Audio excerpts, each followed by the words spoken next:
Hello, this is your host, Todd Lewis, the Praise of Folly podcast. I am now reading part two of The Impact of Science Upon Society by Bertrand Russell. All right, chapter two General Effects of Scientific Technique.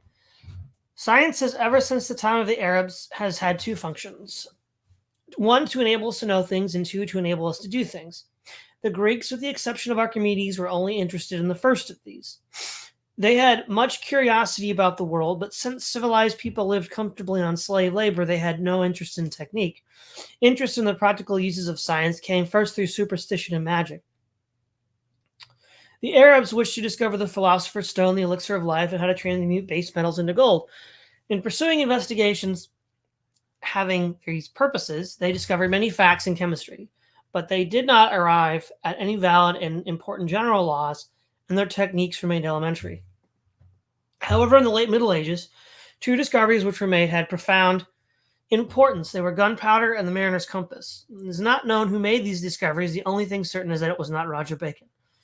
The main importance of gunpowder at first was that it enabled central governments to subdue rebellious barons. Magna Carta would have never been won if John had possessed artillery. But although in these instances we may side with the barons against the king, in general, the Middle Ages suffered from anarchy, and what was needed was a way of establishing order and respect for law. At that time, only royal power could achieve this.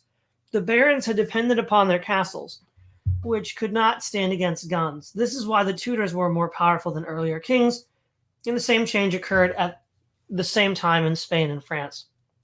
The early power of the state began in the 15th century and began as a result of gunpowder. From that day to this, the authority of states has increased, and throughout it has been mainly improvement in weapons of war that has made the increase possible. The development was begun by Henry VII, Louis XI, and Ferdinand and Isabella. It was artillery that enabled them to succeed. The mariner's compass was equally important. It made possible the age of discovery. The New World was open to white colonists. The route to the east around the Cape of Good Hope made possible the conquest of India and brought about important contacts between Europe and China. The importance of sea power was enormously increased, and through sea power, Western Europe came to dominate the world. It is only in the present century that this domination has come to an end. Nothing of equal importance occurred in the way of scientific technique until the age of steam and the Industrial Revolution. The atom bomb has caused many people during the last 7 years to think that scientific technique may be carried too far. But there is nothing new in this. The Industrial Revolution caused unexpected misery both in Europe and in America. I do not think any student of economic history can doubt that the average of happiness in England in the 19th century was lower than it had been 100 years earlier. And this was due almost entirely to scientific technique. Let us consider cotton, which was the most important example of industrialization. In the Lancashire cotton mills from which Marx and Engels derived their livelihood, children worked from 12 to 16 hours a day. They often began working at the age of 6 or 7. Children had to be beaten to keep them from falling asleep. While at work, in spite of this, many failed to keep awake and rolled into the machinery, by which they were mutilated or killed. Parents had to submit to the infliction of these atrocities upon their children because they themselves were in the desperate plight. Handicraftsmen had been thrown out of work by the machines. Rural laborers were compelled to migrate to the towns by the Enclosure Acts, which Parliament used to make landowners richer by making peasants destitute. Trade unions were illegal until 1824. The government employed agents provocateurs to try to get revolutionary sentiments out of the wage earners, who were then deported or hanged. Such was the first effect of machinery in England. Meanwhile, the effects in the United States had been equally disastrous. After the time of the War of Independence, and for some years after its close, the southern states were quite willing to contemplate the abolition of slavery in the near future. Slavery in the North and West was abolished by unanimous vote in 1787, and Jefferson, not without reason, hoped to see it abolished in the South. But in the year 1793, Whitney invented the cotton gin, which enabled a Negro to clean 50 pounds of fiber a day instead of only one, as formerly. Labor-saving devices in England had caused children to have to work 15 hours a day. Labor-saving devices in America inflicted upon slaves a life of toil far more severe than what they had to endure before Mr. Whitney's invention. The slave trade having been abolished in 1808, the immense increase in cultivation of cotton after that date had to be made possible by importing Negroes from the less southerly states in which cotton could not be grown. The Deep South was unhealthy, and the slaves of the cotton plantations were cruelly overworked. The less southern slave states thus became breeding grounds for the profitable southern graveyards. A particularly revolting aspect of the traffic was that a white man who owned female slaves could beget children by them who were his slaves and whom when he needed cash, he could sell to the plantations to become in all likelihood victims of hookworm, malaria, or yellow fever. The ultimate outcome was the Civil War, which would almost certainly not have occurred if the cotton industry had remained unscientific. There were also results in other continents. Cotton goods could find a market in India and Africa. There was a stimulus to the British imperialism. Africans had to be taught that nudity is wicked. This was done very cheaply by missionaries. In addition to cotton goods, we exported tuberculosis and syphilis, but for them, there was no change. I have dealt upon the case of cotton because I want to emphasize that evils due to a new scientific technique are no new thing. The evils I have been speaking of ceased in time. Child labor was abolished in England. Slavery was abolished in America. Imperialism is now at an end in India. The evils that persist in Africa have nothing to do with cotton.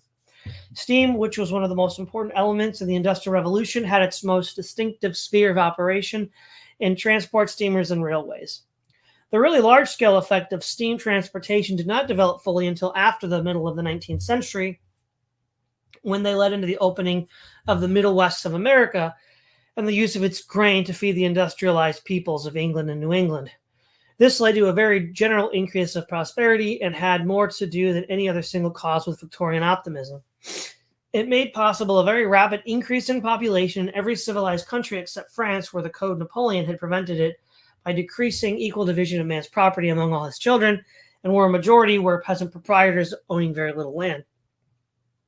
This development was not needed with the evils of early industrialization, chiefly, I think, because of the abolition of slavery and the growth of democracy.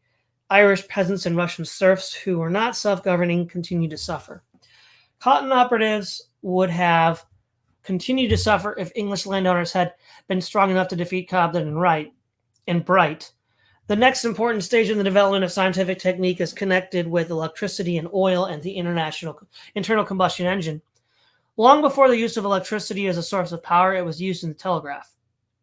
This had two important consequences. First, messages could now travel faster than human beings. Secondly, in large organizations, detailed control from a center became more possible than it had formerly been. In fact, that messages could travel faster than human beings was useful above all to the police. Before the telegraph, a highwayman on a galloping horse could escape to a place where his crime had not yet been heard of, and this made it very much harder to catch him. Unfortunately, however, the man whom the police wish to catch are frequently benefactors of mankind. If the telegraph had existed, Polyarchates would have caught Pythagoras, the Athenian government would have caught Anaxagoras, the Pope would have caught William of Ockham, and Pitt would have caught Tom Paine when he fled to France in 1792. A large proportion of the best Germans and Russians have suffered under Hitler and Stalin. Many more would have escaped, but for the rapid transmission of messages, the increased power of the police, therefore, is not wholly a gain. Increase of control is an even more important consequence of the telegraph. In the ancient empire, satraps or proconsuls in distinct provinces could rebel and had time to entrench themselves before the central government knew of their disaffection. When Constantine proclaimed himself emperor at York and marched on Rome, he was almost under the walls of the city before the Roman authorities knew he was coming. Perhaps if the telegraph had existed in those days, the Western world would not now be Christian. In the War of 1812, the Battle of New Orleans was fought after peace had been concluded, but neither army was aware of the fact. Before the telegraph, ambassadors had an independence which they have now completely lost, because they had to be allowed a free hand if swift action was necessary in a crisis. It was not only in relation to government, but wherever organizations covering large areas were concerned, that the telegraph affected a transformation. Read, for instance, in Hakluyt's Voyages, the accounts of attempts to foster trade with Russia that were made by English commercial interests in the time of Elizabeth. All that could be done was to choose an energetic and tactful emissary, give him letters, goods, money, and leave him to make what headway he could. Contact with his employers was only possible at long intervals, and their instructions could never be up to date.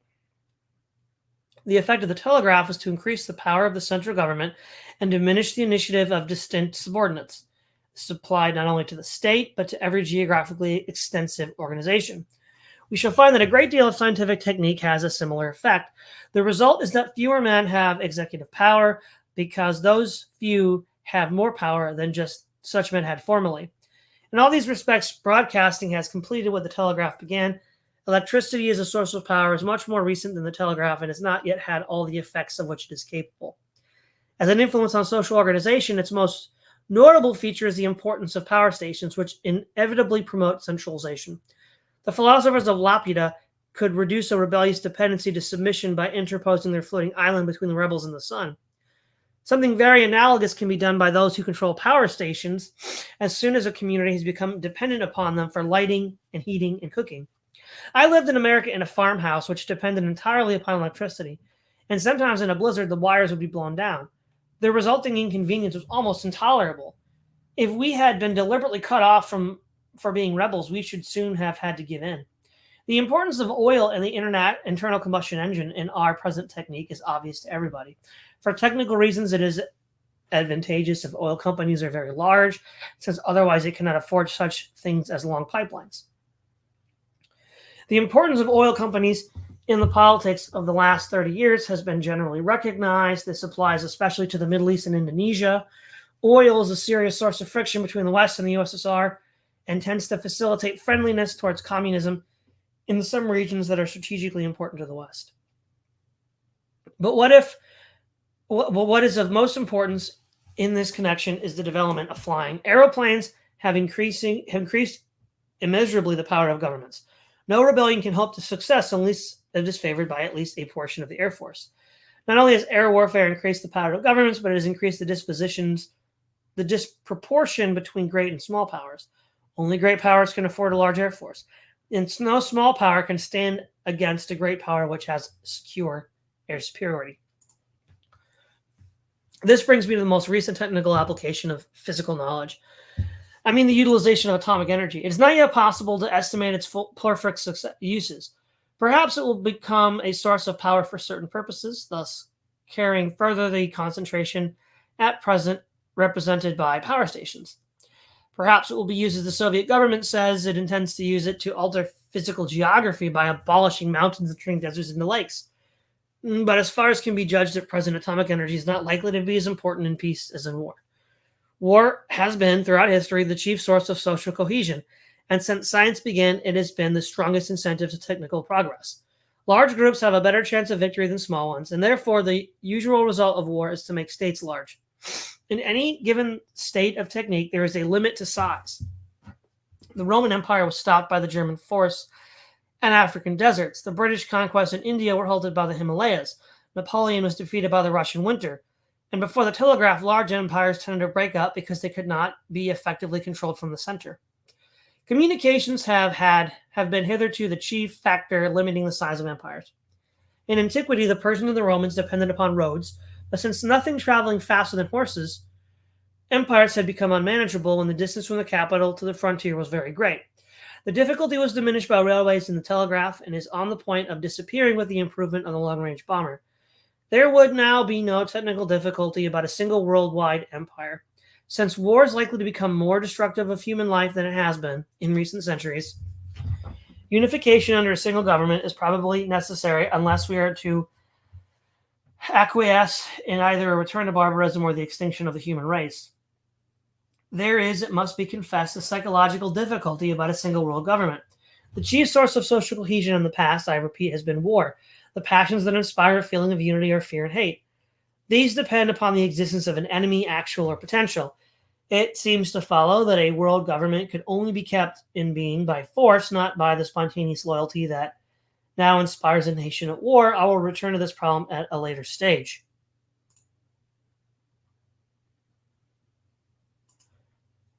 So far, I have been considering only techniques derived from physics and chemistry. These have up to the present been the most important, but biology, physiology, and psychology are likely in the long run to affect human life quite as much as physics and chemistry. Take first the question of food and population. At present, the population of the globe is increasing at the rate of about 20 million a year. but most of this increases in Russia and Southeast Asia. The population of Western Europe and the United States is nearly stationary. Meanwhile, the food supply of the world as a whole threatens to diminish as a result of unwise methods of cultivation and destruction of forests. This is an explosive situation. Left to itself, it must lead to a food shortage and thence to a world war. Technique, however, makes other issues possible. Vital statistics in the West are dominated by medicine and birth control. The one diminishes the deaths, the other the births. The result is that the average age in the West increases. There is a smaller percentage of young people and a larger percentage of old people. Some people consider that this must have unfortunate results, but speaking as an old person, I'm not sure. The danger of a world shortage of food may be averted for a time by improvements in the technique of agriculture. But if population continues to increase at the present rate, such improvements cannot long suffice. There will then be two groups, one poor with increasing population, the other rich with stationary population. Such a situation can hardly fail to lead to a world war. If there is not to be an endless succession of wars, population will have to become stationary throughout the world, and this will probably have to be done in many countries as a result of government measures. This will require an extension of scientific technique into very intimate matters. There are, however, two other possibilities. War may become so destructive that at any rate for a time there is no danger of overpopulation, or their scientific nations may be defeated and anarchy may destroy scientific technique. Biology is likely to affect human life through the study of heredity. Without science, men have changed domestic animals and food plants enormously in inadvantageous ways. It may be assumed that they will change them much more and much more quickly by bringing the science of genetics to bear. Perhaps, even, it may become possible artificially to induce desirable mutations in genes. Hitherto, the only mutations that can be artificially caused are neutral or harmful.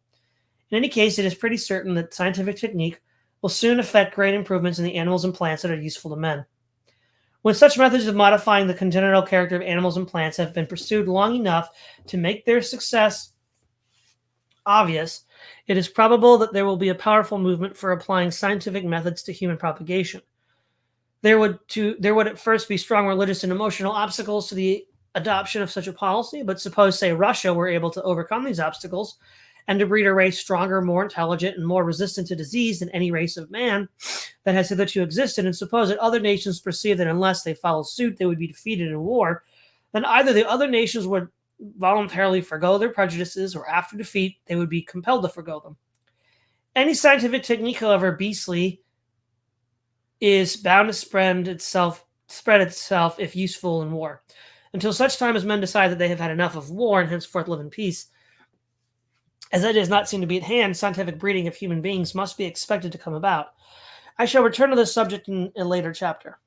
Physiology and psychology afford fields for scientific technique which will still await development. Two great men, Pavlov and Freud, have laid the foundation.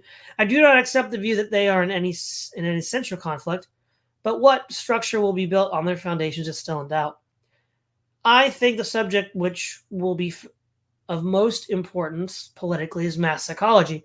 Mass psychology is, scientifically speaking, not a very advanced study, and so far as its professors have been in its universities, they have been advertisers, politicians, and above all, dictators.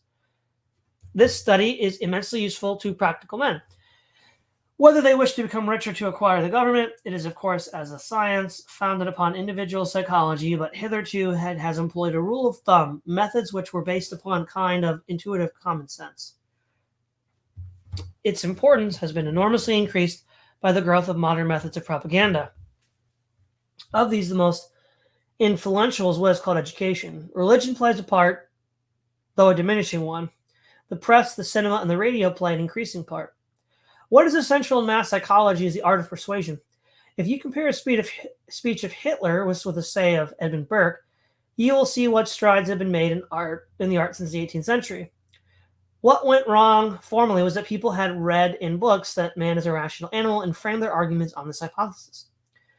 We know that the limelight and a brass band do more to persuade than can be done by the most elegant train of syllogisms. It may be hoped that in time, anybody will be able to persuade anybody of anything if you catch the patient young and is provided by the state with money and equipment. This subject will make great strides when it is taken up by the scientists upon a scientific dictatorship. Anaxagoras maintained that snow is black, but no one believed him. The social psychologists of the future will have a number of classes of school children of whom they will try different methods of producing an unshakable conviction that snow is black. Various results will soon be arrived at. First, that the influence of home is obstructive. Second, that not much can be done unless indoctrination begins before the age of 10. Third, that verses set to music and repeated intoned are very effective. Fourth, that the opinion that snow is white must be held to show a morbid taste of eccentricity. But I anticipate it is for future scientists to make these maxims precise and discover exactly how much it costs per head to make children believe that snow is black and how much less it would cost to make them believe it is dark gray. Although this science will be diligently studied, it will be rigidly confined to the governing classes. The populace will not be allowed to know how its convictions were generated. When the technique has been perfected, every government that has been in charge of education for a generation will be able to control its subjects securely without the need of armies or policemen. As yet, there is only one country which has succeeded in creating this politician's paradise.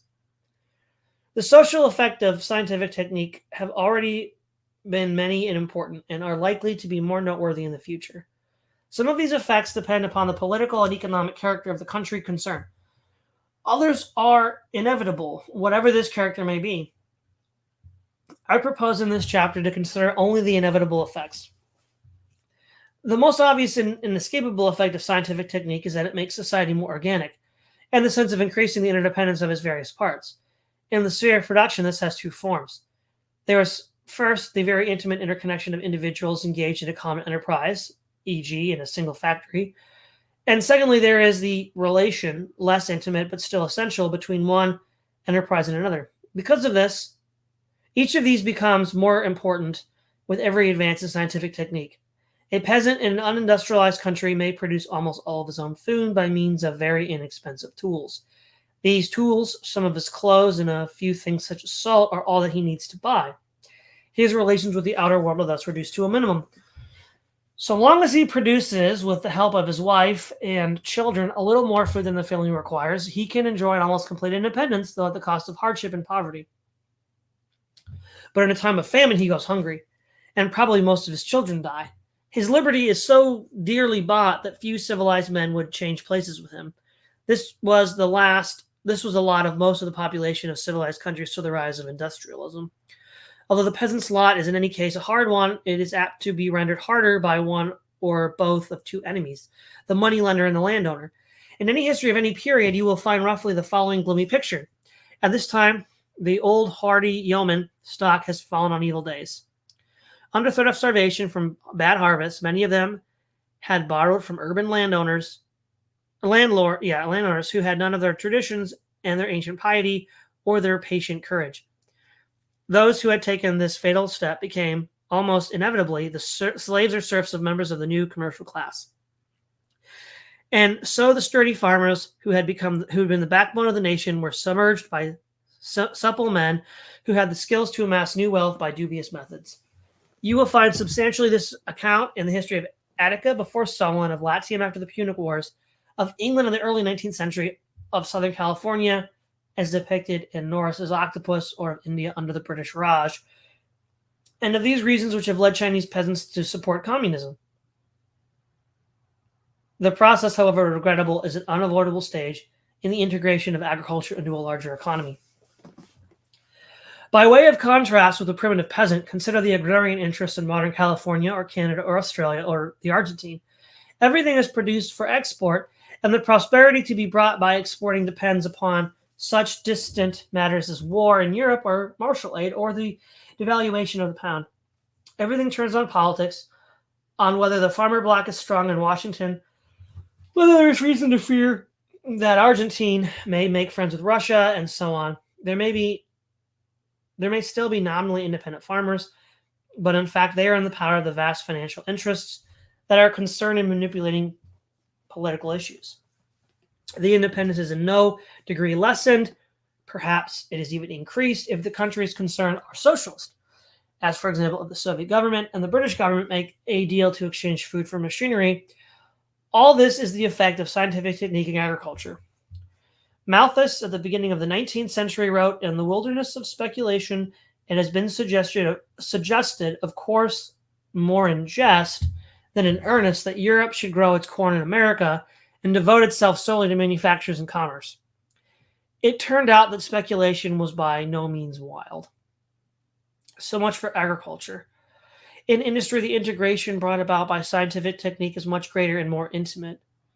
One of the most obvious results of industrialism is that a much larger percentage of the population live in towns than was formerly the case. The town dweller is more social being than the agriculturalist and is much more influenced by discussion. In general, he works in a crowd, and his amusements are apt to take him into still larger crowds. The course of nature, the alternations of day and night, summer and winter, wet or shine, make little difference to him. He has no occasion to fear that he will be ruined by frost or drought or sudden rain. What matters to him is his human environment and his place in various organizations, especially. Take a man who works in a factory and consider how many organizations affect his life. There is, first of all, the factory itself and any larger organization of which it may be a part. Then there is the man's trade union and his political party.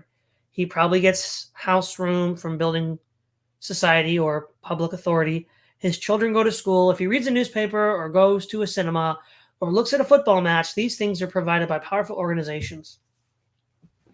Indirectly, through his employers, he is dependent upon those from whom they buy their raw materials and those to whom they sell their finished product. Above all, there is the state, which taxes him and may at any moment order him to go and get killed in war, in return for which it protects him against murder and theft so long as there is peace and allows him to buy a fixed modicum of food. The capitalist in modern England, as he is never weary of telling us, is equally hemmed in. Half, or more than half of his profits go to a government that he detests. His investing is severely controlled. He needs permits for everything and has to show cause why he should get them. The government has views as to where he should sell. His raw materials may be very difficult to get, particularly if it comes from a dollar area. In all dealings with his employees, he has to be careful to avoid stirring up a strike. He is haunted by a fear of a slump and wonders whether he will be able to keep up the premiums on his life insurance.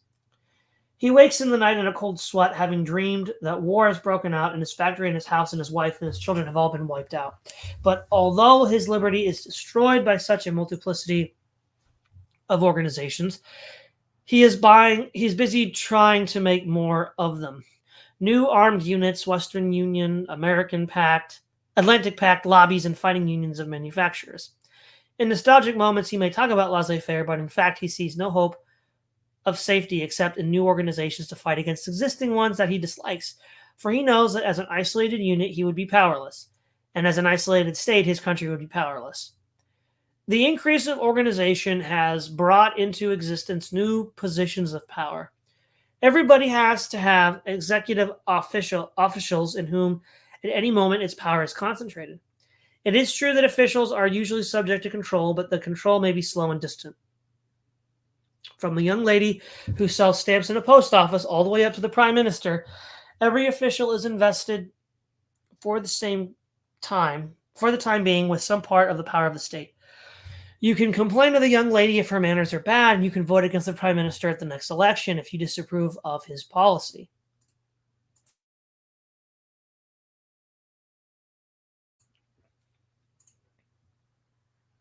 Both the young lady and the prime minister can have a very considerable run for their money before, if ever, your discontent has any effect.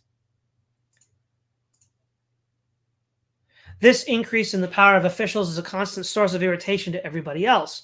In most countries, they're much less polite than in England. The police, especially in America, for instance, seem to think you must be a rare exception if you are not a criminal. This tyranny of officials is one of the worst results of increasing organization, and one against which it is of the utmost importance to find safeguards if a scientific society is not to be intolerable to all but an insolent aristocracy of jacks in office. But for the present, I am concerned with description, not with schemes of reform. The power of officials is usually distinct from that of people who are theoretically in ultimate control. In large corporations, although the directors are nominally elected by the shareholders, they usually manage by various devices to be, in fact, self-perpetuating and to acquire new directors when necessary, by cooperation more or less disguised as election. In British politics, it is commonplace that most ministers find it impossible to cope with their civil servants, who in effect dictate policy except on party questions that have been prominently before the public. In many countries, the armed forces are apt to get out of hand and defy the civil authorities. Of the police, I have already spoken, but concerning them, there is more to be said.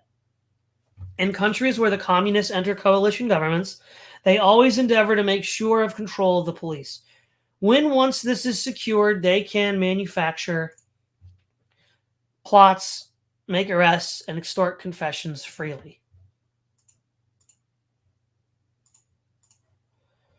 By this means, they pass from being participants in a coalition to being the whole government. The problem of causing the police to obey the law is a very difficult one. It is, for example, very far from being solved in America, where confessions are apt to be extorted by third degree from people who may well be innocent. See Our Lawless Police by Ernest Jerome Hopkins. The increased power of officials is an inevitable result of the greater degree of organization that scientific technique brings about.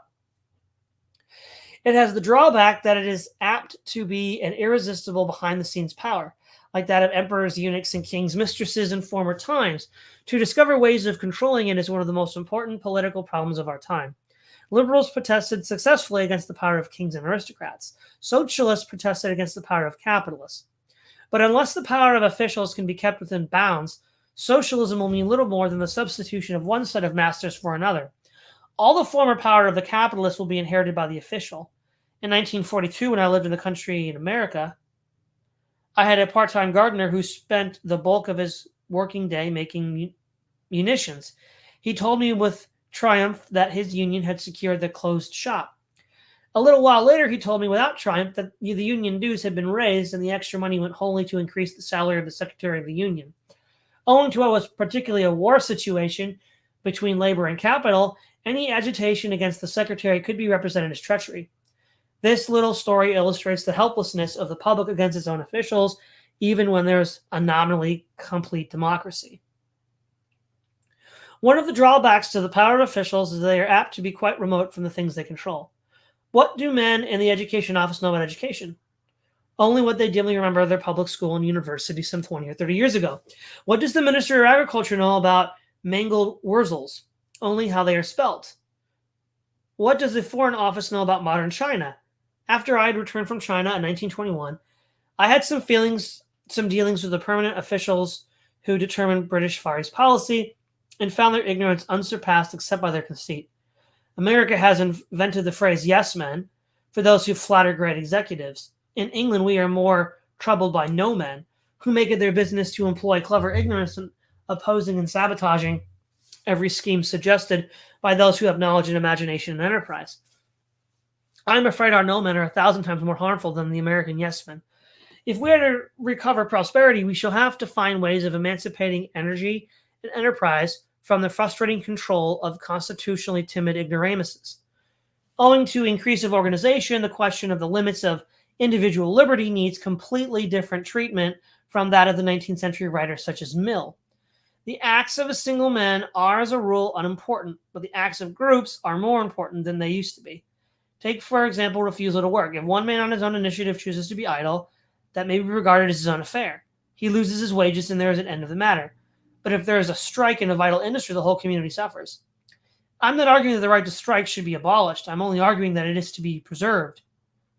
That if it is to be preserved, it must be for reasons concerned with this particular matter, not on a general grounds of personal liberty.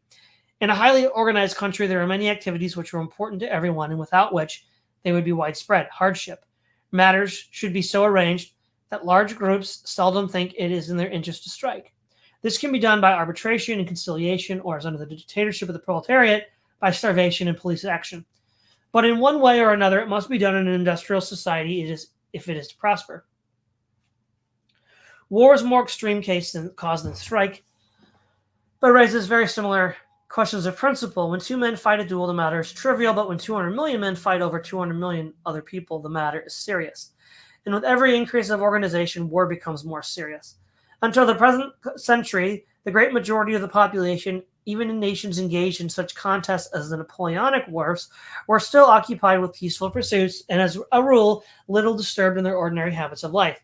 Now, almost everybody, women as well as men, are set to some kind of war work. The resulting dislocation makes the peace, when it comes, almost worse than the war. Since the end of the late war, throughout Central Europe, enormous numbers of men, women, and children have died in circumstances of appalling suffering, and many millions of survivors have become homeless wanderers, uprooted without work, without hope, a burden equally to themselves and to those whom feed them. This sort of thing is to be expected when defeat introduces chaos into highly organized communities. The right to make war, like the right to strike, but in a very higher degree, is very dangerous in a world governed by scientific technique. Neither can simply be abolished, since that would open the road to tyranny, but in each case it must be recognized that groups cannot, in the name of freedom, justly claim the right to inflict great injuries upon others. As regards war, the principle of unrestricted national sovereignty, cherished by liberals in the 19th century and by the Kremlin in the present day, must be abandoned. Means must be found of subjugating the relations of nations to the rule of law, so that a single nation will no longer be, as at present, the judge in its own case. If this is not done, the world will quickly return to barbarism. In this case, scientific technique will disappear, along with science, and men will be able to go on being quarrelsome because their quarrels will no longer do much harm. It is, however, just possible that mankind may prefer to survive and prosper rather than to perish in misery, and if so, national liberty will have to be effectively restrained. As we have seen, the question of freedom needs a completely fresh examination. There are forms of freedom that are desirable and that are gravely threatened. There are other forms of freedom that are undesirable but that are very difficult to curb. There are two dangers, both rapidly increasing.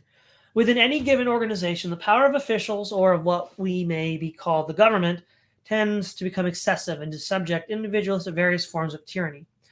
On the other hand, conflicts between different organizations become more and more harmful as organizations acquire more power over their members.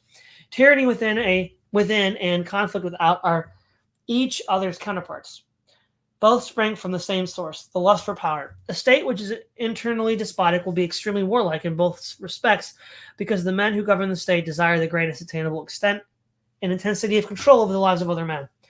The resultant twofold problem of preserving liberty internally and diminishing it externally is one that the world must solve, and solve soon, if scientific societies are to survive. Let us consider for a moment the social psychology involved in this situation. Organizations are of two kinds: those which aim at getting something done, and those which aim at preventing something from being done. The post office is an example of the first kind. The fire brigade is an example of the second. Neither of these arouses much controversy, because no one objects to letters being carried, and incendiaries dare not avow a desire to see buildings burnt down. But when is it to be prevented in something done by human beings, not by nature, the matter is otherwise. The armed forces of one's own nation exist, so each nation asserts, to prevent aggression by other nations. But the armed forces of other nations exist, or so many people believe, to promote aggression. If you say anything against the armed forces of your own country, you are a traitor, wishing to see your fatherland ground under the heel of a brutal conqueror. On the other hand, you defend a potential enemy state. For thinking armed forces necessary to its safety, you malign your own country, whose unalterable devotion to peace only preserved malice could lead you to question. I heard all this said about Germany by a thoroughly virtuous German lady in 1936 in the course of a panegyric on Hitler. The same sort of thing applies, though with slightly less force, to each other combat organizations. My Pennsylvania gardener would not publicly criticize his trade union secretary for fear of weakening the union in contrast with capitalists. It is difficult for a man of ardent political convictions to admit either the shortcomings of politicians of his party or the merits of those of the opposite party. And so it comes about that whenever an organization has a combatant purpose, its members are reluctant to criticize their officials and tend to acquiesce in usurpations and arbitrary exercises of power, which, but for the war mentality, they would bitterly resent. It is the war mentality that gives officials and governments their opportunity. It is therefore only natural that officials and governments are prone to foster war mentality. The only escape is to have the greatest possible number of disputes settled by legal process and not by a trial of strength. Thus, here again, the preservation of internal liberty and external control go hand in hand. And both especially depend on what is prima facie a restraint upon liberty, namely an extension of the domain of law and of the public force necessary for its enforcement. And what I have been saying so far in this chapter, I feel that I have not sufficiently emphasized the gains that we have derived from scientific technique. It is obvious that the average inhabitant of the United States at present day is very much richer than the average inhabitant of England in the 18th century. And this advance is almost entirely due to scientific technique. The gain in the case of England is not so great, but that is because we have spent so much on killing Germans. But even in England, there are enormous material advances. In spite of shortages, almost everybody has as much to eat as is necessary for health and efficiency. Most people have warmth in winter and adequate light after sunset. The streets, except in the time of war, are not pitch dark at night. All children go to school. Everyone can get medical attendance. Life and property are much more secure in peacetime than they were in the 18th century. A much smaller percentage of the population lives in slums. Travel is vastly easier and many more amusements are available than in former times. The improvement in health would be in itself sufficient to make this age preferable to those earlier times, for which some people feel nostalgic. On the whole, I think this age is an improvement on all of its predecessors except for the rich and privileged. Our advantages are due entirely or almost entirely to the fact that a given amount of labor is more productive than it was in pre-scientific days. I used to live on a hilltop surrounded by trees where I could pick up firewood with the greatest ease. But to secure a given amount of wood in this way costs more human labor than it would have it brought across half England in a form of coal, because the coal was mined and brought scientifically, whereas I could employ only primitive methods in gathering sticks. In old days, one man produced not much more than one man's necessities. A tiny aristocracy lived in luxury, a small middle class lived in moderate comfort, but the great majority of the population had very little more than was required in order to keep alive. It is true that we do not always spend our surplus of labor wisely. We are able to set aside a much larger proportion for war than our ancestors could. But almost all the large-scale disadvantages of our time arise from failure to extend the domain of law to the settlement of disputes, which, when left to the arbitrament of force, have become through our very efficiency more harmful than in previous centuries. The survival of formerly unendurable anarchy must be dealt with if our civilization is to survive.